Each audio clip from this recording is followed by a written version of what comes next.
Is for today, everything's okay, everything's okay. Never comes again, another day like yesterday. Is for today, everything's okay, everything's okay. Good morning, you amazing human beings. I'm going to do one. I have no idea how long it is because it's one of my favorite subjects. One of my favorite subjects is boundaries. And the reason it's one of my favorites, well, I'm a therapist, so it's a constant discussion and struggle. And it's a struggle for everyone because boundaries are never completely defined, and different cultures and different family cultures and different ways of being and different definitions of ethics and et cetera, can change that. So boundaries can be mechanistic, legalistic, just simply an arbitrary agreement between people. But boundaries, in my opinion, also have a profound spiritual meaning. And I could end up going on for an hour and a half in order to add that explanation, or I may not. I may just do the part that I was thinking about. And while I'm doing this, I don't know what it is. There's been these little gnats. Oh, that's what made my plant sick. Oh, that's what made my plant sick. Okay, sorry. Something was making my plant sick and I couldn't figure it out. I was not overwatering it. I was whatever. It was kind of bleeding this clear fluid directly out of the leaves. It was kind of weeping. And then it would suddenly rot and a whole leaf would just fall off, so rotten that it would just fall off, splat. I was like, oh man, my plant's really sick and I don't know what's going on. I don't know how to fix it. And then I noticed these little gnats. I was like, where the hell did these come from? I don't leave food. It's like I don't have fruit in my office. And I just realized, oh, those gnats laid eggs on my plant and they're making my plant sick. So I'm going to need to get like some lemon or maybe some vinegar and spray my plant to help it. Okay, the point was I may be going, because they're annoying as hell and they just constantly fly around in front of me. So if you see that, that's what's going on. Okay, let's start with boundaries, just a couple of generalized things. There are communal cultures in which, I've said this before, there's an assumed we instead of an assumed I, which means that if there isn't room to discuss or figure everything out, it's just assumed that stuff is going to be done together as a family or with friends, right? You don't need to, when the holidays come, you don't need to opt in. With the assumed we or the communal culture, you don't need to opt in. If you were going to choose not to participate in the family holidays, you have to opt out, right? So communal cultures, it's like, well, yeah, that's what you're doing, right? It's just a given. So there's a much more porous boundary around individuals. Individuals are not as important as the group. Individuals are important within the group as part of the group, right? But it's just assumed that you're going to interact as part of the group. And if you're going to set a boundary, you have to assert, hey, for these reasons, I'm not coming, so I won't be there, right? Whereas waspy culture, more individualistic culture, it's an assumed I, and you tend to have to opt in. Hey, we're doing Thanksgiving. Would you be interested in coming? You'd be welcome. We would love it. Well, they may have been planning, but the point is you make the opt-in the assertion that's put on the table or the offering that's put on the table. You don't just assume that people are going to go. In fact, people, white waspy Westerners, almost consider that a boundary crossing. To assume that you're going to do anything is a boundary crossing. It's like, you don't get to assume for me. I will tell you what I'm going to do. Whereas communal culture is like, I would never assume that you're not going to be there. You're part of the family. Like if you're not going to be there, you have to tell me, right? So you can see that there are arbitrary differences, and I don't have an opinion about one being better than the other. There are inherent strengths and weaknesses to both of them. Just wanted to make sure I'm recording.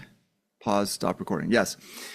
Right. And it's not my place to have an opinion. I come from a very waspy, individualistic culture by family, but also by generally German-ish, Danish-ish. And so we have no problem with something like somebody going, yeah, and we're not going to make it. We just got a lot going on. You don't need to say anything more than that. Nobody's offended. Nobody wonders. Nobody's like, oh, is everything okay?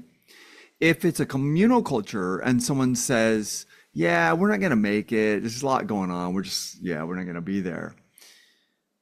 The communal culture will be like, oh, are you okay? Can we fix it? Oh, whatever it is, we'll sort it out. Like, are you guys tired? We'll get you some like they're immediately going to start problem solving the reasons why you don't come, because they start with the assumption that, well, you want to come. Why wouldn't you want to come? And in my culture, it's like, well, that's offensive. That's crossing a boundary. That's manipulative. You're like, that person just said that, right? There could be 1,000 reasons and you experience reasons. You must know that sometimes you're just tired or overwhelmed or just not in the mood. Why should I have to explain that to you? Right? So those are arbitrary differences. They're just differences in culture. White waspy culture has much clearer and in a certain way healthier boundaries, but we're less healthy. There's less systemic support for people. There's less loyalty. There's less feeling. You can just pretty much kind of really irritate someone and they can go their separate way and just be like, eh. And that would never happen in a communal culture. So communal cultures have the downside of really having some boundary issues, and individuals just can get worn out and taken advantage of and used up because it's never questioned whether that they have a right to have some space. So that's maybe a downside of a communal culture, but the upside of the communal culture is it's incredibly strong as an organism. And there's a lot of loyalty, and you never have to question whether there's someone available to help you move, or maybe you struggle for 10 years. Like, no one's going to be like, we've kind of had it with them. I mean, that can happen in waspy culture. Struggle for 10 years and it's like 3 or 4 years in, people are already like, yeah, I don't know. Like, he or she's going to have to figure it out. I can't. Where that's not happening in the communal culture. Struggle for 20 years and they're just like, unless you're incredibly abusive and toxic, the family is just going to continue to accommodate you and to make space and to try to support and try to help you problem solve on and on and on, right? That's an assumed we. Okay, so let's move on from that definition and say that let's just accept that I probably have a bias, but coming from the culture that I do have a very clear view of firm boundaries, just because that's a little bit more valued in my culture.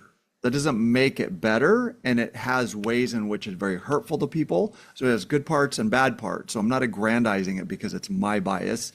But one thing it does offer is we think through, if you're from an individualistic culture, we think through and we navigate boundaries a lot more often, simply because they're more valued. They have a higher value than enmeshment. But the fact that it's even called enmeshment is already a white Western waspy bias, right? Because I'm implying that a more communal, more integrated culture has negative connotations. Call it enmeshment has negative connotations, period. Enmeshment is never considered good by psychologists or therapists, right? So even calling it enmeshment already betrays my bias as a waspy white Western Protestant, Anglo-Saxon, blah, blah, blah, right? So you just want that on the table, right? These are some of the reasons why therapists self-disclose sometimes, and why it's healthy to self-disclose if we're not just rambling about ourselves because we want to talk about ourselves. But sometimes we self-disclose to own, hey, I'm going to help you navigate this, but I want you to be aware that I have a bias. I come from a certain culture with a certain way of looking at things, and that's going to creep into how I see this. So take what I say with a large grain of salt, which is one of the most common things that I say to my clients. Okay, I'm going to say something to you, but take what I'm saying with a large grain of salt, and also understand my humanity is also in the room. I do as much as I can to remain neutral and to be supportive in a way that works for you. I'm still a human. Like, who I am is still going to enter the room, right? So put that on the table. But I do have a way of thinking about boundaries that I think is helpful. And I see that it's something that people who have boundary issues are not aware of. And so what you'll see for people with boundary issues, or people who come from families, and I'm not talking about a communal culture, I'm talking about people who come from a family with legitimately, intensely poor boundaries. Boundaries don't exist with the exception of what the narcissistic parents want. So we're talking about a narcissistic family system in which the parents tear down the children's boundaries. They're offended by their children's boundaries. Any boundary their child has is offensive to those parents. And yet at the same time, those parents will be highly offended if the children cross their boundary. So we're talking about a very imbalanced, very narcissistic, incredibly strict boundaries in how you interact with the parents, and no boundaries in how the parents interact with the children, right? So someone who comes from that system is going to struggle with some of those things. And so what I see when that person is healing and really working on boundaries, that they still cross boundaries, but without bad intentions, right? So they'll be in this process where initially they become narcissistic, and there's this rage, this anger that they feel if anything is crossed with them, but they'll cross other people's boundaries in a heartbeat with like total entitlement. They feel entitled because they're imitating that narcissistic parent. But if they're not a personality disorder, they'll heal, they'll internalize information, right? They'll work with it. And they'll get into this position where their solution for wanting to respect people's boundaries, unconsciously, they won't realize that it's still narcissistic. And what I mean by that is they'll be working really hard in their head to try to figure out what other people want or need, so that when they engage with people, they do it in a way that's kind and understanding and empathetic. And lots of us struggle with this, and in fact, society struggles with it, because when I say that, doesn't it instantly sound like, yeah, but that's a person who's aware and tries to be empathetic and understanding? Like, how could that have elements of narcissism or boundary issues? They spend a lot of time thinking, trying to figure out how people receive things and what they want and what their patterns are, so that when they engage with that person, that they're doing it kindly in a way that that person enjoys and that's respectful of that person. Oh my God, how could you criticize that? Well, I'll tell you how, and why why there's an element of narcissism in that. And you'll understand it when I say it. Let's use an extreme example of sexual interaction and consent. Let's say that you're a guy and you go to a bar and there's a woman who's having fun and she's had a few drinks and she's in the mood and she's open to you. And so it seems like, hey, there's going to be some sexual interaction here. Wow, fun, exciting, this is going to be cool. And she gets a phone call, and then you see her demeanor change, and you don't really know what changed, and you say a couple sexual things, and she kind of shuts it down and looks uncomfortable, and you're like, what the fuck? Like, right? So what I'm identifying is there was this pattern of sexual interest, and the pattern suddenly changed.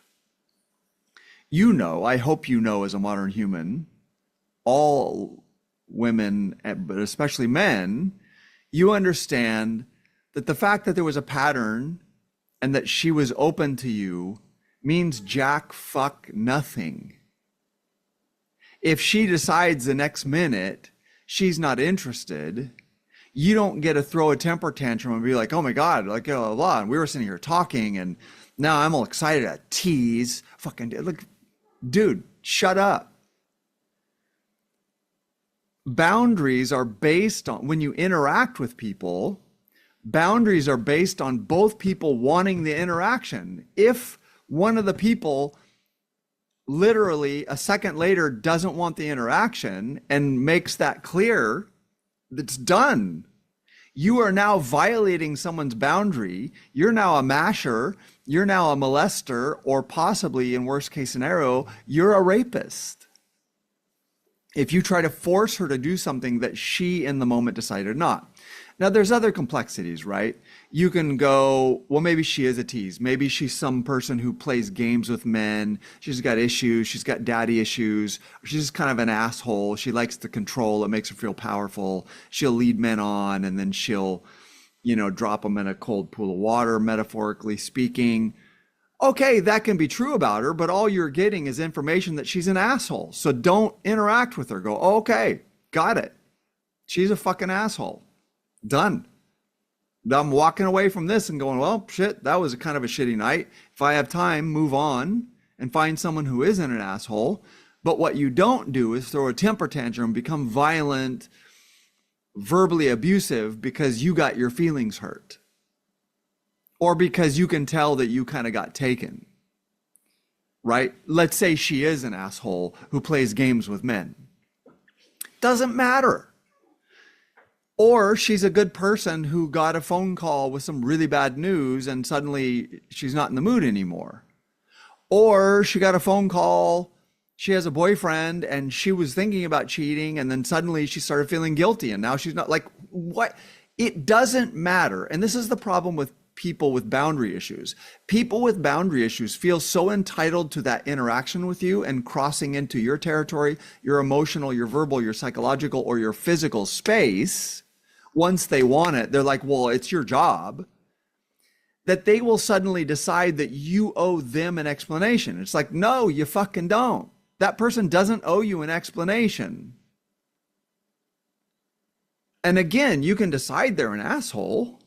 You can be like, fuck this, like, that's shitty to lead someone on and then just with no explanation. Yes, it's a little shitty. Like, if she's a good person with good boundaries, she could come up to you and go, hey, like, we were really having a good time and I really enjoyed, and I know we were both kind of feeling it go a certain way, and I apologize that that changed, but that changed for me and I'm out, I gotta go. That's a really kind thing to do. Now, men, understand, women have experienced so many men who are childish, petulant, narcissistic, not in everything, but in relationship to women and sexuality, especially when we're younger, that they're often afraid to come say that.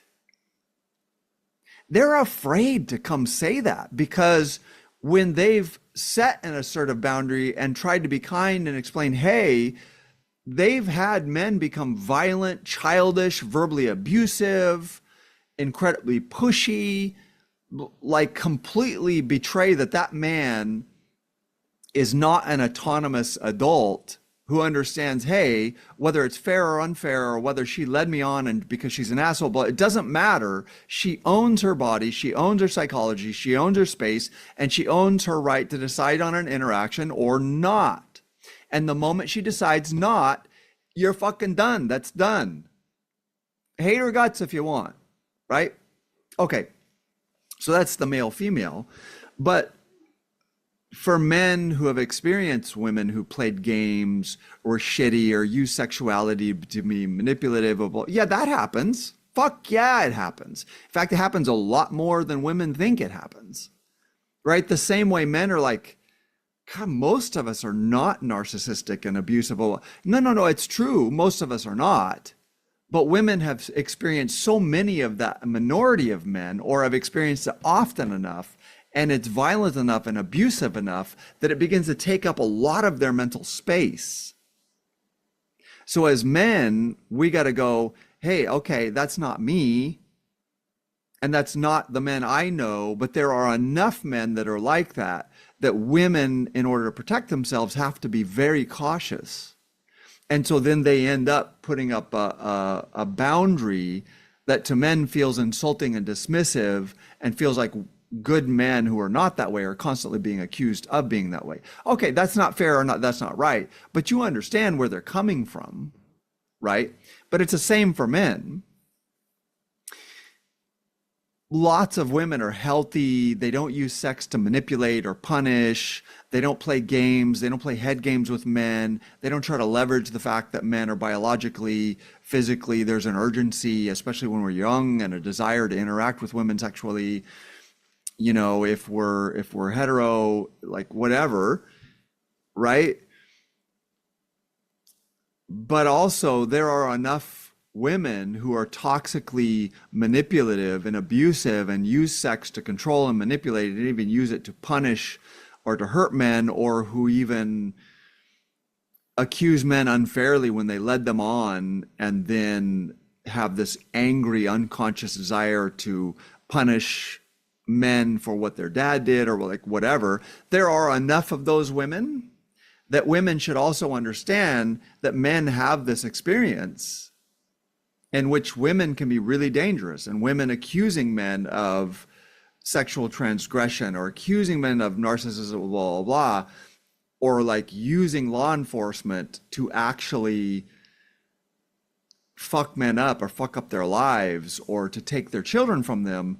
Okay, that's not all women, but there are enough women that men have that experience often enough that they're very scared and very cautious and very angry, the same way women are very cautious and very scared and very angry about men, right? So it's the same thing. It's the same dynamic. And they both equally do a lot of damage because it's humans. It's a minority of humans behaving badly. It's not about gender in the end. Okay. I kind of went off on a tangent, but to bring it back to boundaries, let's flip the script and do a different scenario for the men who might still feel like, yeah, I'm not sure, because you've been with women who played with boundaries in order to manipulate or take advantage.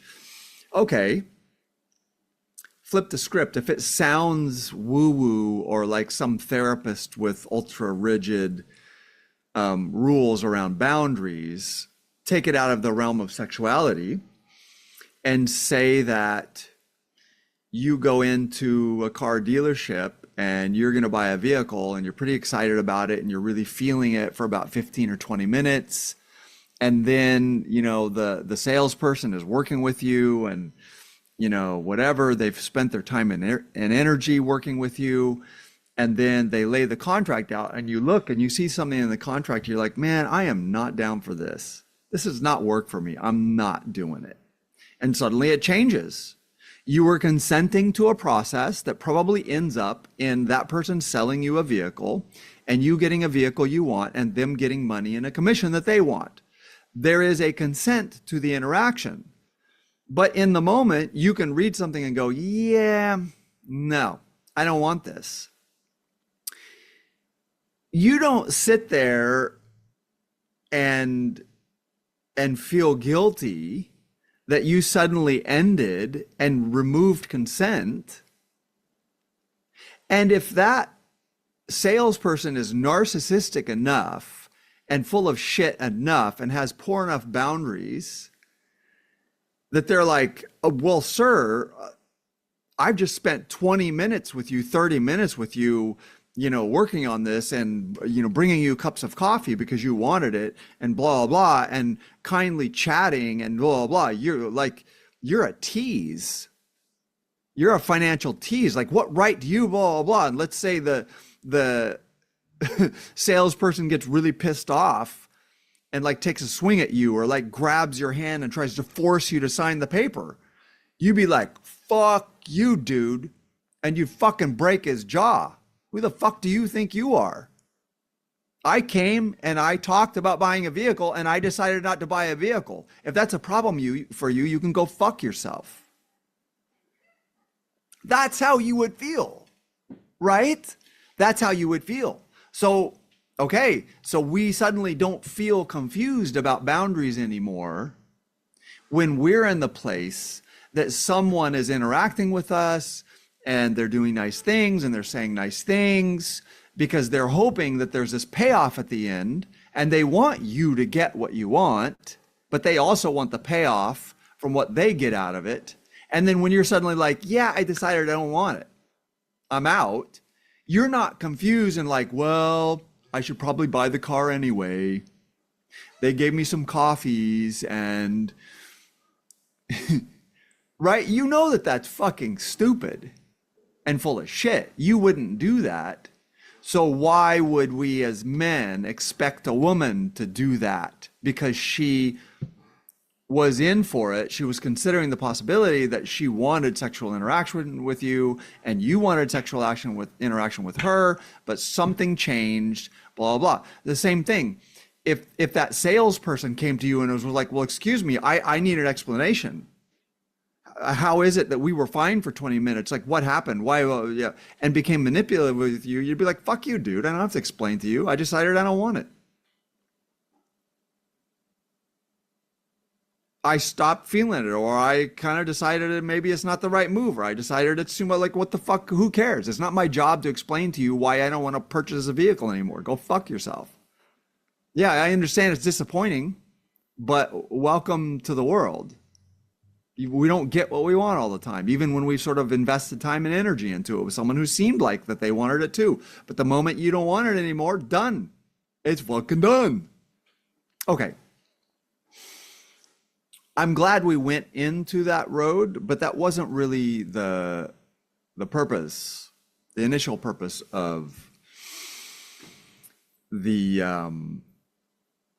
podcast. That part of boundaries, right, went very much into gender and sort of like lecturing men and giving them a scenario where it's like, hey, if you're confused about consent with women, even if women are being shitty, it changes nothing. It's like, you're not entitled to an explanation. You're not entitled to throw a temper tantrum. You're not entitled to insult the person because now you're no longer getting out of the interaction what you wanted. The same way that if you go into purchase a vehicle and you decide you don't want it after half an hour, the salesperson doesn't get to throw a fucking temper tantrum. And they don't get to demand an explanation. It's like, man, I decided no. A boundary is a boundary. If I come in again as a salesperson, you might be like, fuck that dude, let somebody else take him. It's full of shit. But I don't think he's in for it. I think he's playing games. Yeah, the salesperson can do that.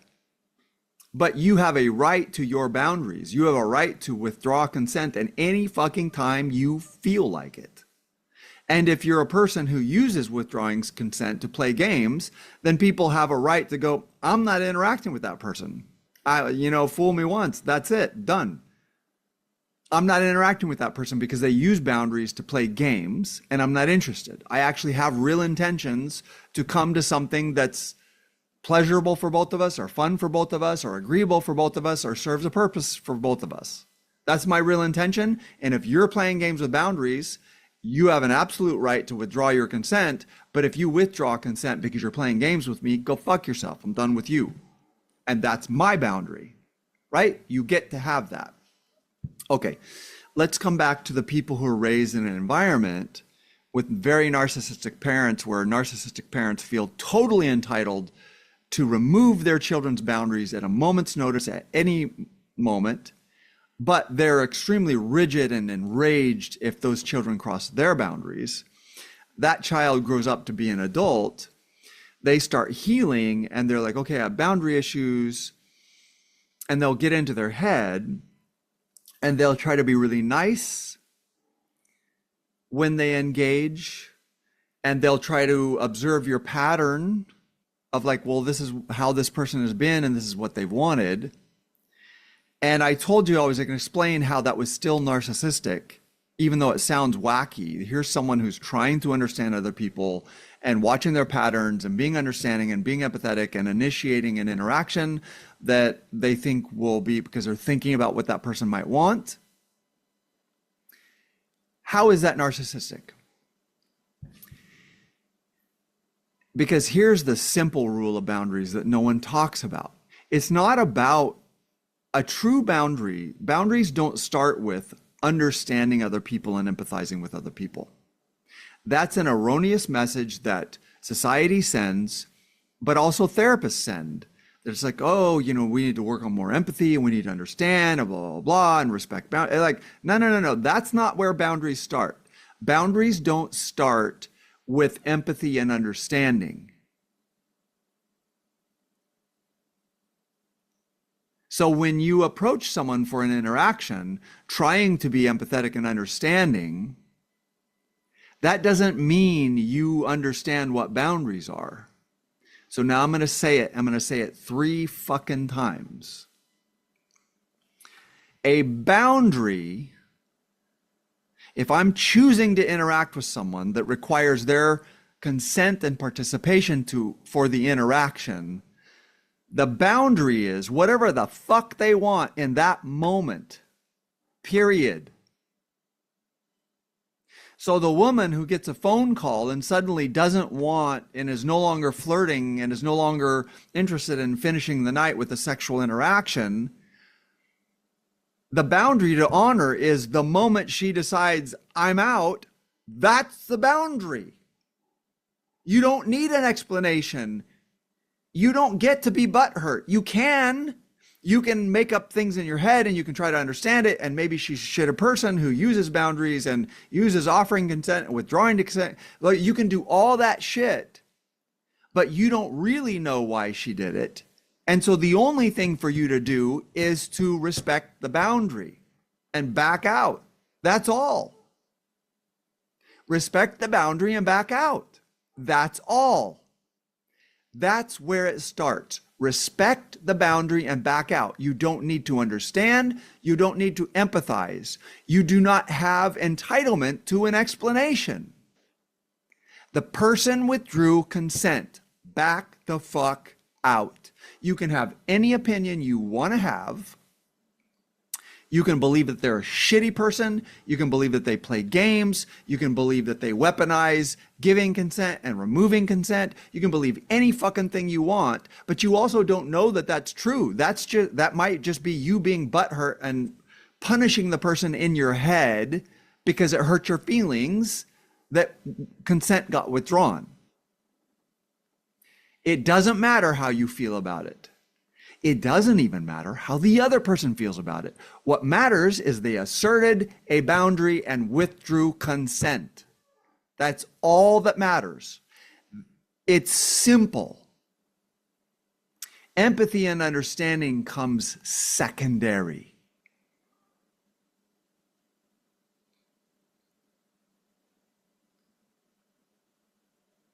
Now, men have historically been huge violators of this around sexuality. But I'm going to tell you, women and mothers are psychologically some of the worst violators in this case. And I'm going to tell you how that happens. Because women with boundary issues will almost always hide their boundary issues and their demand that you participate in their interaction under the idea that it is a mother's love or a maternal love or a feminine love, which is more emotional and more giving. And if you reject it, there's something wrong with you. This is narcissistic and fucking manipulative. And you have no idea how many clients I have.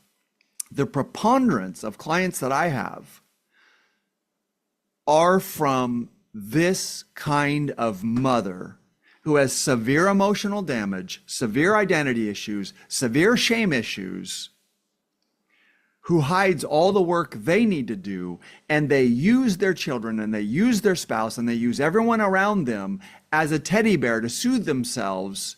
And they're constantly crossing boundaries and they're constantly controlling, and they sell the whole fucking thing under the idea that they're a mother and no one can question mother's love. And it is bullshit. And nobody calls anybody on it. Society's afraid to call people on it. If you take a 7-year-old that goes to school, and that 7-year-old is like, I'm really, really tired. I can't sleep. And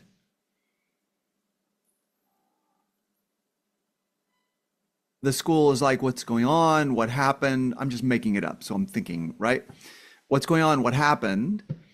And the child is like, well, my dad's in the military and he comes home drunk and he gets me up at night and he says, this is going to be good for you, son. And I mean this with love and discipline, and makes me do 100 push-ups.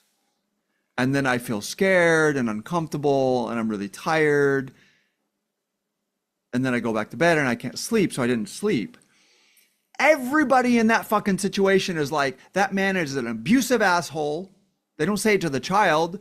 And there's a very high chance that they're going to report that man to DCFS, Department of Children and Family Services, because everyone recognizes that's a severe boundary issue and that that man is abusive, and he can say that he's disciplining, he's providing healthy discipline, but he's full of shit. He has some compulsion and something is wrong with him, and he's violating the needs of the 7-year-old, and everybody knows it and nobody lies about it. Okay, what happens when it's a mother who has a little bit too much to drink, and she's a very, very anxious person, she has tons of shame and she's struggling and she's overwhelmed? She will go into the 7-year-old's bed and climb in bed and cuddle and be like, oh, I'm here because I know that you get anxious and you worry a lot. I mean, this is a huge thing that mothers do way more than fathers do. They will take their own psychological, emotional content and dump it on their child and absolutely insist that it is their child's emotional content. And let's say they keep that child up to 11. I'm just here to be with you. It's because I love you, blah, blah. And then that mother will go to the school and say, oh, my child has emotional issues. Can we get counseling for this child? And blah, blah. And if that child goes to school and is like, I didn't sleep well last night, and the school is like, what happened? It'll be like, well, my mom came and she kept hugging me and blah, blah, blah, and I didn't want her and I couldn't sleep. Everybody's going to fucking lie and sign off on that bullshit.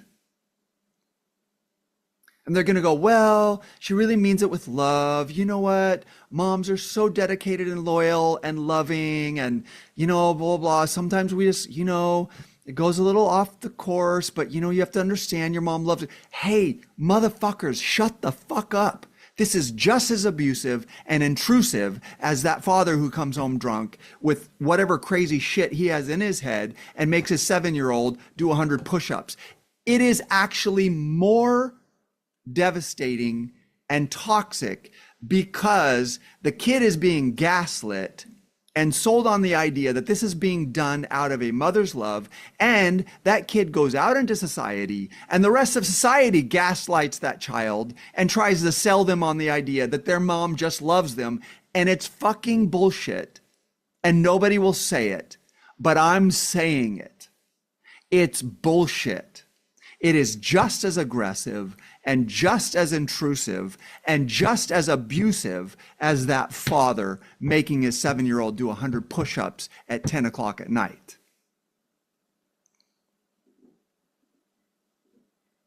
The child doesn't want it, and it's not good for the child.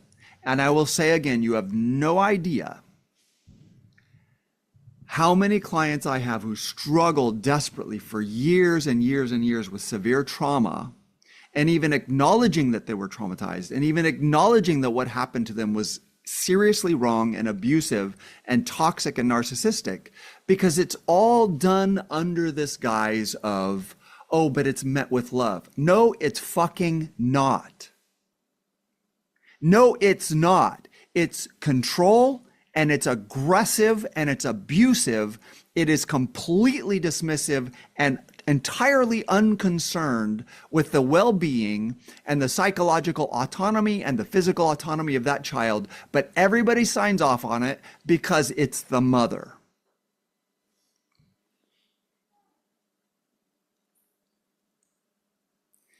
It's aggression and it's abusive. Yes, it's aggression channeled through gender expectations. And I've said many, many times, I'm not a gender sociologist. I don't have an expertise in it. I don't know whether it's biologically mandated, whether there's evolutionary reasons for it, whether it has to do with hormones, whether we just socialize women this way, whether being a mother has something built in that makes it very difficult to not be that way. I don't know what the fuck it is. I'm just tired of people lying about what it is. That father who comes home has reasons that he's abusive and intrusive. Why is everyone so afraid to say when mothers are abusive and intrusive and controlling? Why is it so terrifying to be like, women are just humans? They're just human beings. You fuck them up and they're fucked up. It's not rocket science. And it's super obvious when it happens. You know why? Because the kids tell you, I don't want it. I don't want it. But society gaslights them. Their mother gaslights them. Many of those abusive fathers will even say, well, I'm pretty hard on him. You know, maybe I should have, like, there's some play in there. There are men who are incredibly narcissistic and full of shit who gaslight the fuck out of their kids. And men gaslight also really severely in certain ways. Again, men have been gaslighting women around sexuality in their bodies for centuries now. I mean, the most severe narcissistic gaslighting, the most massive lie. So this is not beating up on women and signing off on what men do. This is going, hey, society has begun to like pay 10% attention to how full of shit men are with women, but we haven't even started to talk about how women are, especially as mothers, that we sign off on certain gender roles being incredibly intrusive, controlling, and narcissistic. But we totally sign off on it as love and affection, and it's not. It never was, and it never will be. Actual love and affection starts with the recognition that you're an autonomous human being and you get to decide what you like and what you don't like and what works for you in the fucking moment.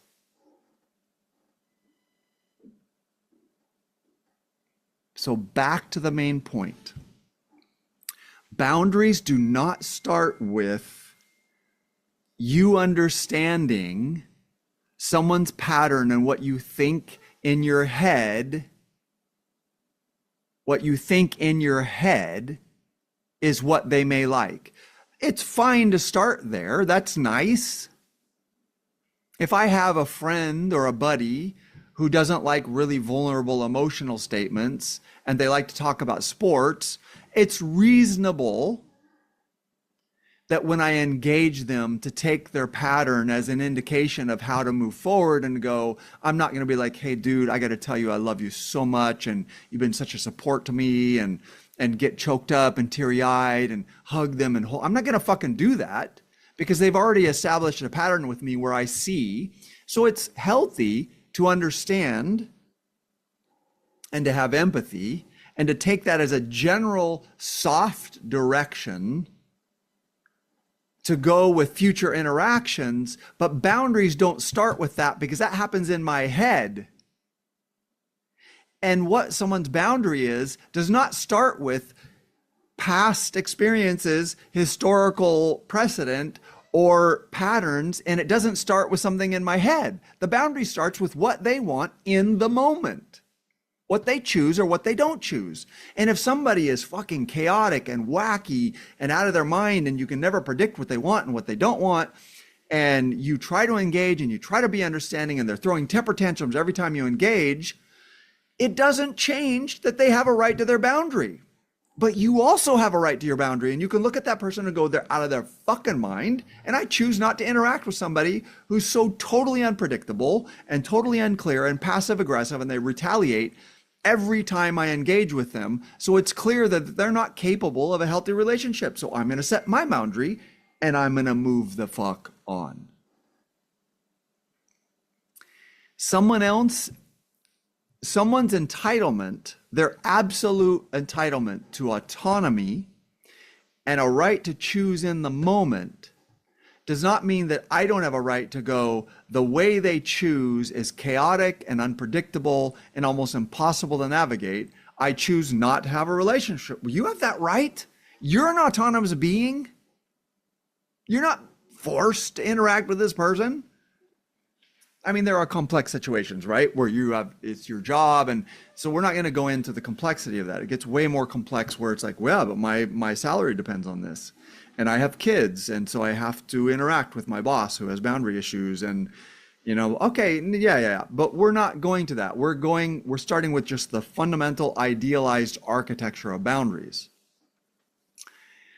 And so people who come from those families with severe boundary violations, who are not toxic people, who want to be good people and want to be kind and want to be empathetic, and society said you should be understanding and empathetic, don't realize, and no one's ever said, the boundary does not start with empathy and understanding.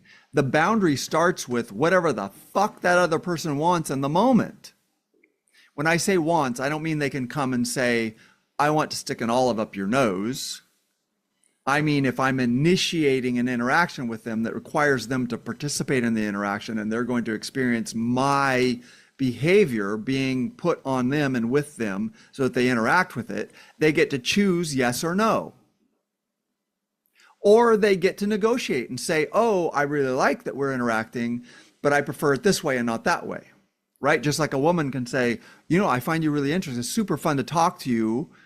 I'm not interested in this ending up with a romantic interaction, but this is super fun. And if you're down for that, okay. So what she did is she accepted some component of the interaction, and she wanted to make sure that you understood that the acceptance of the friend and the fun conversation and maybe even a little bit of flirting interaction, she's being clear and asserting, hey, this is not going this direction. But if you also enjoy this part of it, let's do that, right? So you can say yes or no, or you can ask for the interaction to be qualified or defined in a certain way, right? You can always ask. And because they have boundaries and they have autonomy, they don't have to agree. And when people don't agree, you both walk away. That's how it works. It's just a boundary. If you went and hung out with a car salesman and over 30 minutes, you're like, man, this is like literally one of the most interesting people I've ever met. I really enjoy how he or she talks and thinks. But I really looked at the terms of the deal and I don't want the car. You can qualify the interaction and say, hey man, I'm sorry to disappoint. I'm not going to purchase this vehicle. I don't want a conversation around it, but I got to tell you, you're one of the most interesting people I've ever talked to. And if it doesn't piss you off too much that I'm saying no to the car, I would actually like to exchange numbers and we should go get a beer, have a coffee, man. I would love to have a conversation with you. You seem like a really interesting person. Okay. There was interaction under the pretext of the car. I saw something of value and I can turn around and negotiate the interaction and say, I'm actually into the interaction, but not for this outcome. So I want to be clear with you that I'm not choosing the outcome of the car. What if the salesperson is like, what are you talking about? Like, I'm here selling cars. Like, I am who I am, but this is my job and I'm not here to make friends. Like, you want to buy the car or you don't want to buy the car? Okay. You offered a negotiation and they came back with, no, I'm putting my time and energy into an interaction that results in selling a car. If you're not interested in buying a car, I'm not interested. They just set a boundary. They chose in the moment. You started an interaction. You stepped in and negotiated it and qualified that you're not interested in this outcome, but you are interested in the friendship and the conversation. And the other person is an autonomous being. And in the moment, even though you've been talking and blah, blah, blah, they can come back and go, yeah, I'm not interested in that. Ta-da. It's so fucking simple. Boundaries are so simple. And people have been raised in such severe and meshed, confused, where people use boundaries to manipulate and they lie about it and they convince their children that they don't have boundaries when their children are entitled to boundaries and blah, blah, blah. And there are so many people who will punish boundaries and try to insult you and to guilt you, right? So here's step 2. Oh, let me finish the thought. So a lot of people are very confused about boundaries, but they're not confusing. They're super simple. Each person in the moment has the right to say yes or no, or they have the right to invite a negotiation and a change in how the interaction is happening. You can say, yes, I'm all in. I like how it's going. You can say, no, I'm all out. I end this interaction. Or you can say, I'm really enjoying components of the interaction, but there are parts of it that I don't choose, and I'm saying no to that. Now, how do you feel about that? Because now that you've negotiated it, you're initiating a different kind of a different kind of an interaction. And so the other person is an autonomous person who in the moment can choose whether they want that or not. And on and on and on and on. That's it. Right? It's that simple. Now, people who were raised in really conflicted, manipulative families where parents smeared boundaries and twisted them and used guilt and shame to punish a child setting boundaries and rewarded their own right to boundaries, thereby teaching their child, I get what I want in interactions, and that is what's right. You'll see this happen. For people who don't understand, approaching with empathy and understanding because you've paid attention to a pattern does not mean the other person is obligated. They get to choose in the moment whether they want it or not. Even if for 10 straight years, they're like, every time you show up, they're like, hey, I brought some jazz records, let's play these. And the person's like, I love jazz records. The first day of the 11th year, if that person doesn't want to hear jazz, they can go, I'm not into it. I don't want to listen to jazz records today. That's it. That's your right. It's your entitlement. And it's the other person's right to go, hey, we always listen to jazz. I'm super disappointed and I don't want to interact with you anymore. Go fuck yourself. That's your right. It is not your right to manipulate and punish. Okay? So people who grow up in confused families, they do this move. And this is what men have done in sexual interaction. These toxic men have done, or confused men have done in sexual interactions with women. It's moving in a direction. It feels good. There's mild flirting. The man is like, oh, I'm in this because I want sexual interaction. I want romantic interaction. And the woman might be there, but for some reason, or maybe she never intended it, whatever, 45 minutes in, she pulls the plug and she doesn't want the interaction. She is 100% entitled. She may have skills for very kindly and diplomatically telling him. She may even, as a gift, and it is a gift, not an obligation, as a gift, she may explain to soften the blow. She may say, hey, I get it. We've been flirting and well, I get that's probably uncomfortable for you and I didn't intend it that way. I just got a very sad phone call. I had a family member pass away and I can't do it. I got to go. She may offer that to soften, but she's not obligated. She's not obligated. Let's say she's young. She doesn't have a lot of experience. She's a little scared. She's a little nervous. And she's been abused by men before when she said no, and she's really scared. And so she comes off as defensive and angry. Her fear drives this fight or flight. And she's like, you know what? You're like, hey, I'd be happy to buy you another drink or whatever. Like, why don't we go, get a booth? And she's like, no, I don't want to. Okay, that could hurt your feelings, but it's irrelevant. Number one, she's entitled. So you're not entitled to try to guilt her. Oh, really? Is that how you say it? Like, we've been sitting here talking nicely, blah, blah, blah. I didn't do anything mean to you. And then suddenly out of nowhere, you just turn into this cold asshole with no respect for my feelings. Okay, that's true. She's not accommodating how you might feel about her changing the boundaries. But rule number one, she gets to change the boundaries in the moment, second by second, period. That's what a boundary is. If you're an autonomous human being, you get to choose what interacts with your brain, your face, your body, your mind, your emotions. You get to fucking choose it. Period. It's not negotiable. That's what a boundary is. Then when she sets the boundary, if she's really clumsy about it, it does not change that you have to respect the boundary.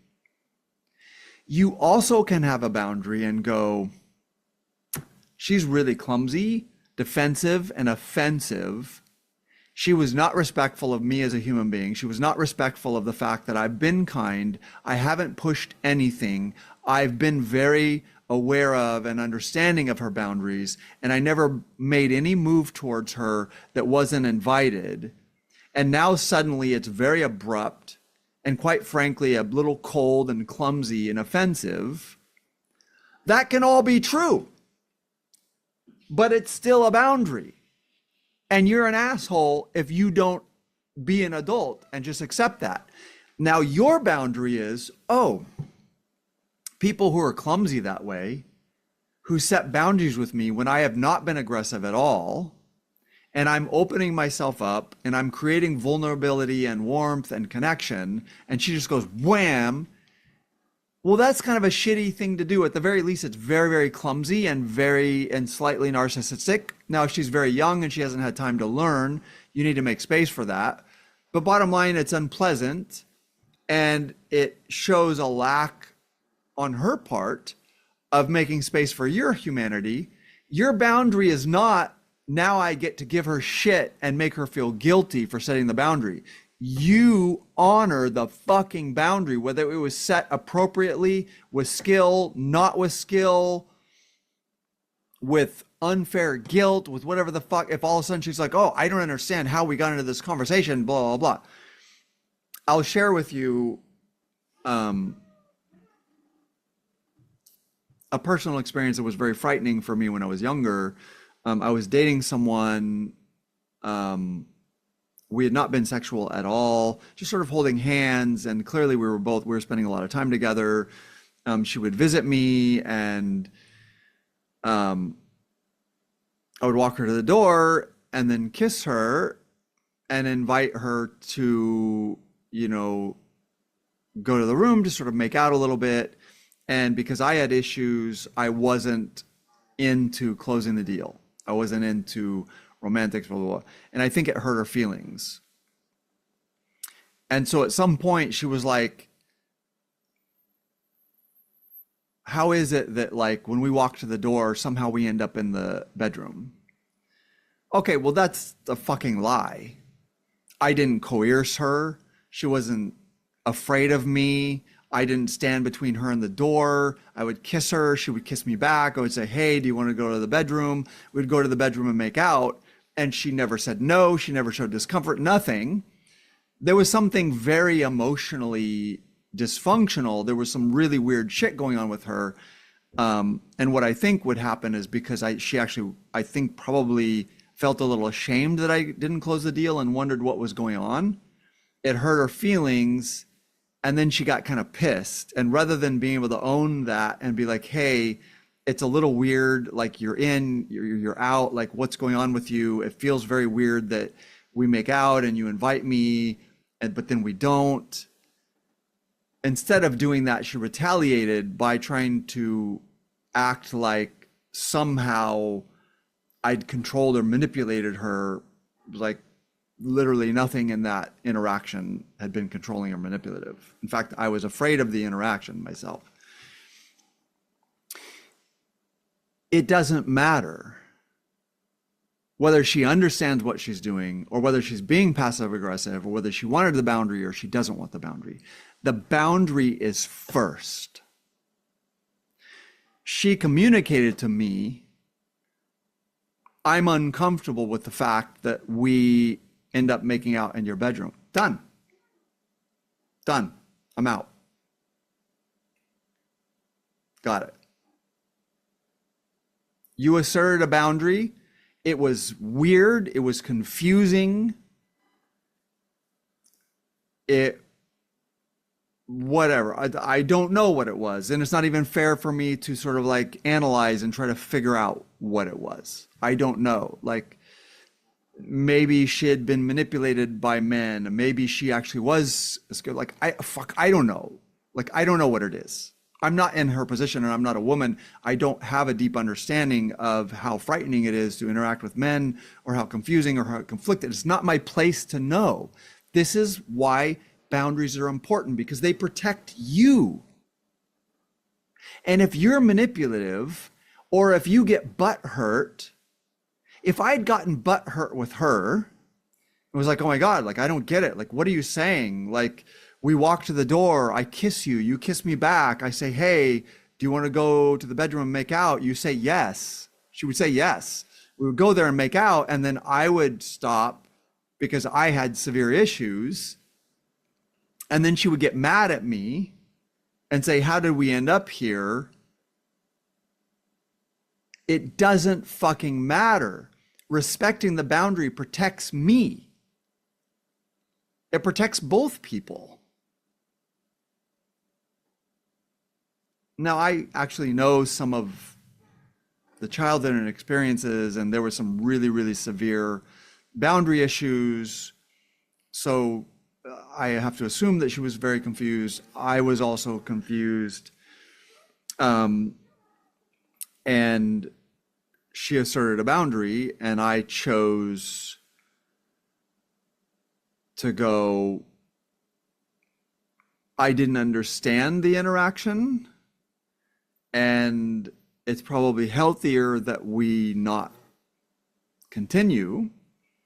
And then she continued with weird boundaries where it was like, you know, how could you do that? You know, blah, blah. But it was like, no, like, maybe I'm insane, but if I am, then I need to go do my own work. And maybe she's insane and maybe we're both insane, right? But it doesn't matter. Whatever the situation, it was like, you set a boundary with me. You communicated that you were uncomfortable. I don't know whether that was manipulative. I don't know whether you felt hurt because there was severe male shaming and rejection in the past. I don't know whether I was a blind idiot and maybe she, like, I don't know. But she set a boundary. And I moved on and went, okay, like, got it. Without insulting, right? Don't insult the other person. You're not helping yourself. When you get butt hurt about a boundary, you are in danger. Like, if you're butt hurt because the other person is confused and misdirected, or they're being manipulative with the boundaries, or they're offering consent and withdrawing it to play games, if somebody's that fucked up and manipulative, how are you helping yourself by engaging that and trying to argue with them? They're a master at that game. That's why they play it, right? The boundary is the boundary. It starts before understanding. It starts before empathy. The person asserts a boundary. You have a right to decide what your boundary is in interaction with their boundary, which might be you going, I choose to no longer interact, which is what I did in that case. It felt very dangerous, right? It felt very, very dangerous. If I'm that confused, or she's that confused, or we're both that confused, this is not going to work out well. Right? We haven't even engaged sexually other than kissing. If it's already confused, get the fuck out. Right? Okay, so back to the point. When someone asserts a boundary, it doesn't matter whether they do it skillfully or whether you trust the surface meaning Well, like it doesn't fucking matter. The boundary comes before understanding, because understanding is a kind of interaction. So if you're insisting on understanding, you're still trying to assert a connection, which violates the boundary. If someone sets a boundary to end an interaction and you're like, I am entitled to an understanding, you're violating the boundary. You're not fucking entitled, because talking through the understanding also requires consent on both sides. And you've now reinitiated the interaction. You've now reinitiated the interaction, right? So again, men have historically gone really sideways with this with women. Humans go really sideways with this. It's like, oh, we get hurt and we're like, well, you owe me closure. No, they don't. No, they fucking don't. You can think they're shitty and cold, and you can think, oh, I never really understood how little regard they had for me. That's your boundary to go, wow, I don't want to fucking interact with somebody like that. There is a kindness of offering someone closure and going, hey, I would be willing to have a conversation with you to explain if that eases some of the pain of this relationship or this interaction ending. They can offer that as a kindness, but it's not an obligation. And if you're like, wow, they were really unkind in how they moved on from me, that does not entitle you to an explanation. I see this all the fucking time, especially with young people. Like in teaching people empathy, what we've done actually is created a bunch of misdirected boundary violations.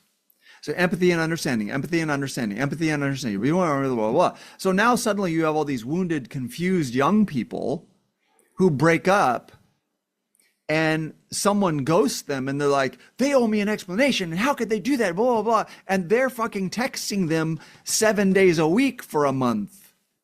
But they're wrong, because that person does not owe them an explanation, because nobody ever told them. Yes, someone can be shitty and cold and detached about how they end a relationship, but it is their right to end it. And if you demand an explanation or demand some accommodation, you're reinitiating an engagement, which violates the boundary, because the first rule is the boundary is second by second, whether both people consent. Period. It's simple. Do both people consent? No, done. You're both done. You're done. You don't get the shame. You don't get to be like, well, I thought you, no. Now you're initiating another interaction. And lots of people use that initiating of another interaction to go, oh, I was confused, but I thought, well, but I was really, they're not doing that because they give a fuck about the understanding. They're doing that because it hurt their feelings that a boundary was set. And now they're passive aggressively reasserting an interaction to assuage their feelings that they lost control. They're full of shit. I'm saying that to you, me, everybody. 99% of the time when a relationship is ended or an interaction is ended, and the person who initiated the interaction is like, oh, but I was really trying to blah, blah, blah. You're full of shit. You're not doing that because you really are trying to offer more empathy and more understanding. That person already told you, I don't want your understanding, or I don't think you understand me. I'm ending the interaction. You saying, oh, I didn't understand, I was trying to do this, blah, blah, blah, is just you reasserting an interaction, thereby violating the boundary and going, well, I'm going to have the last word. I'm going to say, but I didn't think, and then the person has to accommodate you, reinitiating, and then you get the chance to end it. Okay, now I said what I said. Okay, it's over. I'm exaggerating it, but that is what the fuck you're doing. Don't lie. That's what you're doing. 99.9% of people who do that. No. I'm going to say all of it. Because people who really respect other people's autonomy, who really want to understand and empathize with other people. The moment someone goes, boom, uncomfortable, got it. If you want to give me feedback that would improve how I interact with you, I'm totally open to that, but got it. Or you can tell me, does this mean you don't want any interaction ever, like you're done? Or are you just saying right now, no? Maybe you can ask one clarifying question. But if somebody is really clear, like, I don't want this, they don't fucking want it. That's the boundary. No explanations, no guilting, no, I'm just trying to understand. This is passive aggressive, manipulative bullshit that you use to get a chance to have the last word and to assuage feelings of shame and guilt because you were shamed and you were guilted by a narcissistic parent who crossed your boundaries all the time with total entitlement. But when you did anything wrong, they flew into a rage and I can't believe it, you're an ungrateful child and blah, blah. So now you feel shame every time someone sets a boundary with you. And to assuage your shame, maybe unconscious shame, when someone sets a boundary and says no, you either demand an explanation or you send a guilt message. But I was just trying to do, like, what are you asking that person? A, you're reinitiating the contact that they said no to, they withdrew consent. And B, you're putting the emotional burden on them to explain to you so that you can assuage your hurt feelings. And it's not their fucking job. They get to say no. They get to end the interaction. They could get to say, I don't want this interaction, or I don't want this kind of interaction, and they don't owe you an explanation. They don't owe you to assuage your feelings. Okay? The place where it gets more complex is, yes, as if this is a long-term romantic relationship and you really like affection and the other person is a little more distant and you're initiating and initiating. Well, if you've committed to one another, it's probably pretty healthy that the partner that wants more distance negotiate with you and explain where they're coming from and help you have an understanding of, this is why I need this more than you do. This is why I need space more than you do. It's not personal. And I'm happy to negotiate this with you because I love you. And it matters that you have what you need too. Both of our needs matter. So we should negotiate this, right? That happens in couples work all the time. We have to honor both of our needs, so we do have to negotiate. Because we're not doing, right, this is not a one night stand at a bar where somebody goes, oh, I'm done. Yeah, you're fucking done. It's done. You didn't know them. You just wanted to get laid. Fine, nothing wrong with that. Got no problems with it. But if that person bails on it, done.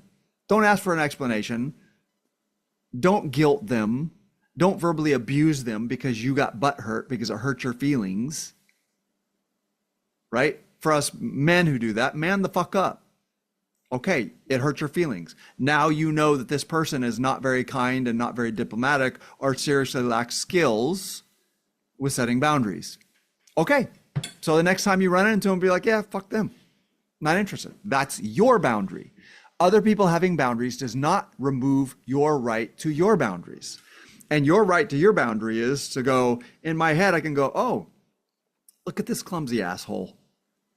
Totally unkind, totally withdrew consent, like instantaneously, without an explanation, without any care or respect for the fact that that would be really startling and uncomfortable for me. Did it in an abrasive and a defensive, sort of aggressive way. Well, now I know that this is a person that can go fuck themselves. I'm not interested, not going to interact. But I don't re-engage to explain to them that they're shitty and unkind, because the re-engagement is an interaction requiring consent on both parts. And I've now violated the boundary they set.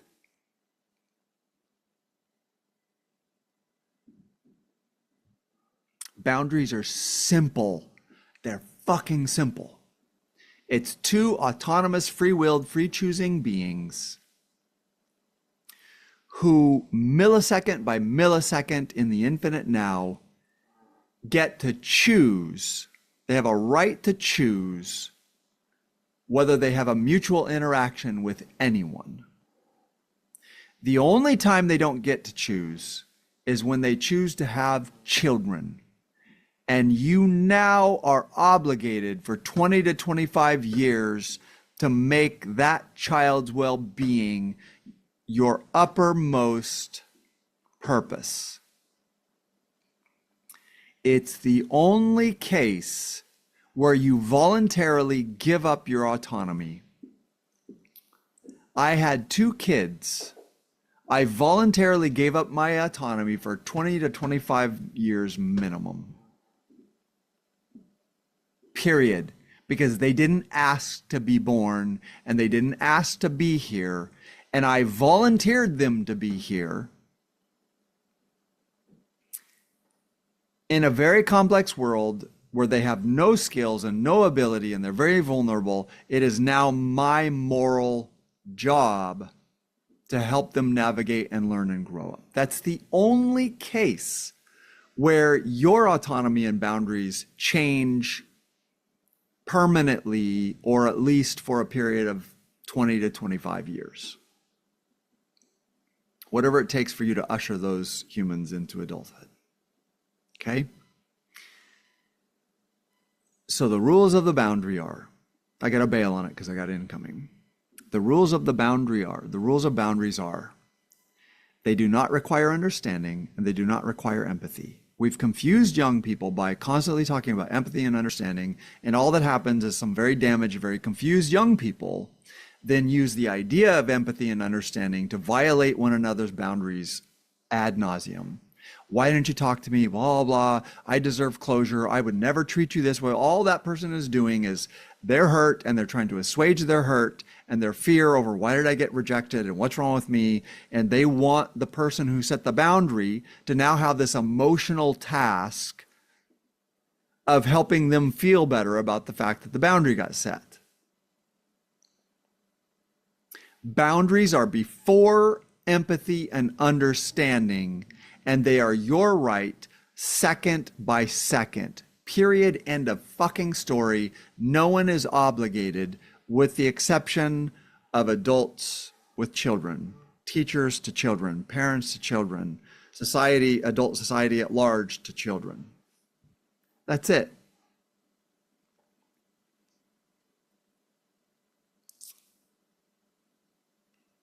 Boundaries are simple. They come before everything. And they're not a reflection of your obligation.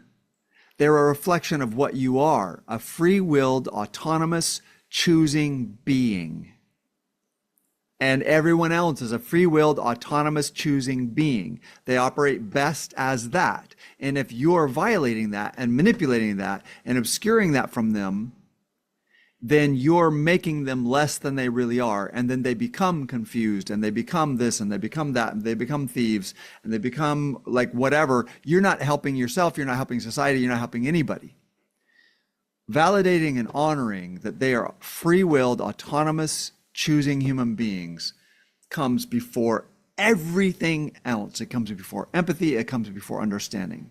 So if you're that person who grew up in that confused family, you might be a good-hearted person who's trying to be empathetic and understanding, but you still get confused because you violate boundaries, and then you get hurt, and then you feel like you need an explanation, or I was trying to navigate, well, you just reinitiated the connection.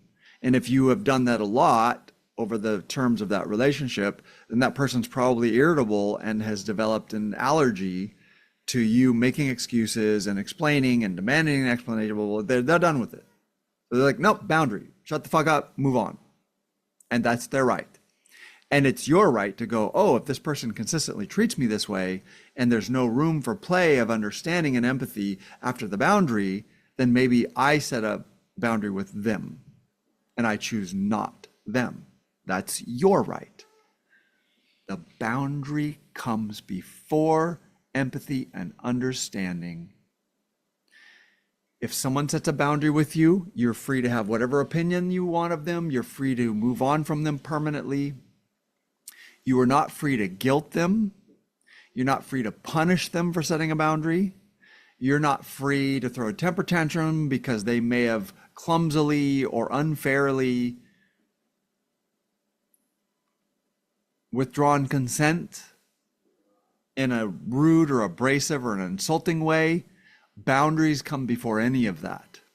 They can be unempathetic, but they get their boundary. You can have hurt feelings, but they get their boundary. You can have your boundary. You can be like, done with you. Fuck off. Not interested. Your boundaries are too fucking difficult and confused, and you're unkind when you set them, so go fuck yourself. I'm done with you. Okay, that's your boundary, and it's your right. And they could be like, what do you mean? Shut the fuck up. I don't owe you an explanation. I set a boundary, I'm moving on. Don't re-engage under the guise of needing an explanation or offering an explanation, even if you're offering an explanation of why you thought that might be the right thing to do. Because when you do that, you are re-engaging, and that requires consent by both parties. And they just removed consent, man. It's not confusing. They just removed it. Boundaries come first. Be offended, be hurt. They can be an asshole. They get all, but you get your boundary. You get to choose not them. And they get to choose their boundary, not this interaction or not you. That's it. I'm a free-willed, free-choosing, autonomous human being. You're a free-willed, free-choosing, autonomous being. We both, that is an inalienable right. All understanding, empathy, and negotiations come after that. If someone invokes that first primary right, and you're trying to engage the other stuff, empathy, you have already crossed their boundary again. You've already demanded that they consent to a new interaction about that past interaction.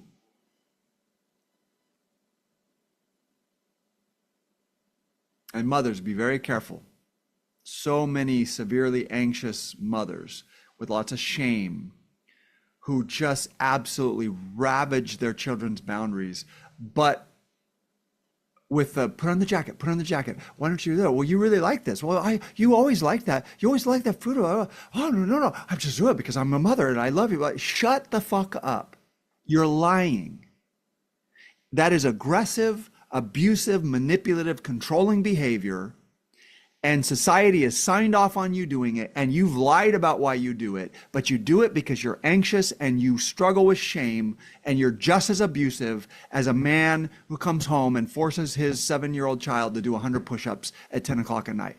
You are just as abusive, and in fact, it is more dangerous because you slide it in under the guise of, I really just love you. Shut up. No, you don't. You're controlling to soothe your own anxiety and shame, and you're intruding to soothe your own anxiety and shame. And it's time that society started standing up and calling what it is, abuse and control. All right, guys, gotta go. Love you guys. I'll talk to you next time. Bye. Just for today, everything's okay, everything's okay.